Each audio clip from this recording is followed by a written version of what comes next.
नमस्कार दर्शक बंधुरा आमी सुशांत शास्त्री आज के ज्योतिष भित्तिक भिडियो निये एसेछि राशिफल सम्पर्कित भिडियो। मेष राशिफल मेष राशिर जातकरा की रकम काटाते पारे 2025 मे मासटा। ता मे और जून এই দুটো মাস নিয়েই আমি কথা বলবো। তা মেষ রাশির জাতকদের এই সময়টা এই যে সময়টা এটা বিশেষ উল্লেখযোগ্য সময় হতে চলেছে। দেখুন বুধ শুক্র শনি রাহু মীন রাশিতে অবস্থান, মেষের দ্বাদশ ঘরে। রবির আপনাদের রাশিতে মেষে অবস্থান, বৃহস্পতির আপনাদের বৃষ রাশিতে অবস্থান, মঙ্গল কর্কটে আর কেতু হচ্ছে সিংহ রাশিতে অবস্থান। এটা মে মাসের 1 তারিখ ধরে কিন্তু আমি কথাটা বলছি এবং 2 মাসের কথা বলবো। 15 তারিখে রবি গোচর করে বৃষ রাশিতে আপনাদের দ্বিতীয় ঘরে যাবে 15ই মেতে। আবার 15ই জুন আপনাদের ঠিক তৃতীয় ঘরে রবি গোচর করে যাবে। এবার আসি বৃহস্পতি 13 তারিখে থেকে গোচর করবে আপনাদের বৃষ রাশি থেকে মিথুন রাশিতে যাবে। তা 13 তারিখের পর থেকে মিথুন রাশিতে গেলে এই বৃহস্পতির জন্য আপনারা যে বিপদ আপদ যাদের যা সমস্যা চলছিল বিপদ আপদ পড়েছেন তা থেকে উদ্ধার হয়ে যাবেন। কারণ পরাশরের মতে তৃতীয় বৃহস্পতির অবস্থান যখন হবে তখন কিন্তু দৈব কৃপা পেয়ে থাকবে, মানে দৈব কৃপা দ্বারা আপনার যে কোনো সমস্যায় পড়ুন না কেন আপনারা উতরে যেতে সক্ষম হবে বৃহস্পতির জন্য।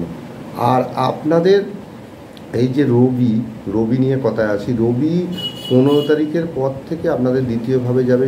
তাহলে কি হচ্ছে, আপনাদের রাশিতে এতদিন রবির অবস্থান ছিল, আপনাদের মাথা ব্যথার কারণ ছিল, মাথা যন্ত্রণা হতে পারে, মাইগ্রেনের সমস্যা হতে পারে, সেটা কিন্তু ওর থেকে অনেকটা মুক্তি লাভ করবেন। কিন্তু আপনাদের আর্থিক ব্লকেজ আসতে পারে, অর্থের সমস্যা কিছুটা দেখা দিতে পারে, প্লাস হচ্ছে আপনাদের পারিবারিক লোকজনের সঙ্গে ঝগড়া বিবাদ কিন্তু বাড়তে পারে। এই রবি যখন জুন মাসের 15 তারিখে তৃতীয়ভাবে যাবে তখন কিন্তু সাহস পরাক্রম সমস্ত কিছু কিন্তু বৃদ্ধি পেতে চলেছে। আচ্ছা, মঙ্গল আপনাদের রাশির অধিপতি চতুর্থভাবে অবস্থান করেছে। তা রাশির অধিপতি আর অষ্টম ভাবের অধিপতি চতুর্থভাবে অবস্থান করেছে। অবশ্যই বলবো শরীরের দিকে কেয়ারের প্রয়োজন, মায়ের যত্নের প্রয়োজন, মাকে ভক্তি করুন, মাকে শ্রদ্ধা করুন, মায়ের সঙ্গে ভালো ব্যবহার করুন। মঙ্গল নিচস্থ হয়ে বসে আছে, তা 2টি মাসের জন্য আপনাদের বলবো মাকে কেয়ার নিন। গৃহগত বিবাদ এড়িয়ে চলার চেষ্টা করুন, গৃহগত সমস্যা এড়িয়ে চলার চেষ্টা করুন। এরপর আসি শনিদেবের কথা। শনি আপনাদের দশম একাদশপতি দ্বাদশভাবে গেছে। মেষ রাশি 7.5 চলছে এই শনির জন্য প্রথম ফেজ, কিন্তু অতটা কিন্তু ডিস্টার্বনেসের আসবে না। 2025 সাল যেহেতু মঙ্গলের বছরটা কিন্তু আপনাদের ভালোই দিতে চলেছে।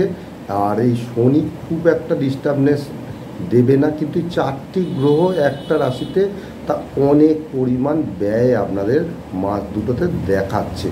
কিছুটা ব্যয়ের ভাগ কবে থেকে কমবে দেখুন, যেই মুহূর্তে আপনাদের এখানে রাহু আর কেতু, রাহু আপনাদের দ্বাদশ ঘর থেকে একাদশ ঘরে ট্রানজিট করে যাবে 19শে মে, লিখে দিন 19শে মের পর থেকে আপনাদের ব্যয়ের ভাগটা কিছুটা হলেও কমবে এবং আপনাদের সেভিংসের যোগও পরিলক্ষিত হচ্ছে। সেভিংসের কিছু ইচ্ছা পূরণ, কিছু আপনাদের সাফল্য যোগও কিন্তু পরিলক্ষিত হচ্ছে। আর কেতু আপনাদের ষষ্ঠভাবে আসছে, তা কেতু আপনাদের পঞ্চমভাবে আসছে, তা পঞ্চমভাবে সিংহ রাশিতে কিন্তু শুভ ফলই প্রদান করে থাকবে। কারণ এতদিন কেতু কিন্তু আপনাদের ষষ্ঠ ঘরে কন্যা রাশিতে ছিল, সেখান থেকে কেতু কিন্তু সিংহ রাশিতে আসছে আপনাদের পঞ্চমভাবে। তা আপনাদের শরীর স্বাস্থ্যের উন্নতি কিন্তু পরিলক্ষিত হচ্ছে, আপনাদের সাকসেসের জায়গা কিন্তু পরিলক্ষিত হচ্ছে। তা শুক্রের জন্য দ্বাদশে শুক্র বসে আছে, ব্যয়ের যোগ বাড়বে। এই শুক্র কিন্তু আপনাদের রাশিতে অবস্থান করে যাবে, তা আপনাদের অতটা চাপ নেই। মাসখানেক গেলেই কিন্তু আপনাদের যে আর্থিক যে ব্যয়টা হয়ে যাচ্ছিল, সঞ্চয় হচ্ছিল না, সেই জায়গাটা কিন্তু তৈরি হয়ে যাবে। আমার চ্যানেলটাকে আপনারা সাবস্ক্রাইব করে রাখবেন, জ্যোতিষ ভিত্তিক যে কোনো ভিডিও পেতে সাহায্য করবে। তা নেক্সট ভিডিওতে অবশ্যই দেখা হবে। জয় মা, ভালো থাকবেন।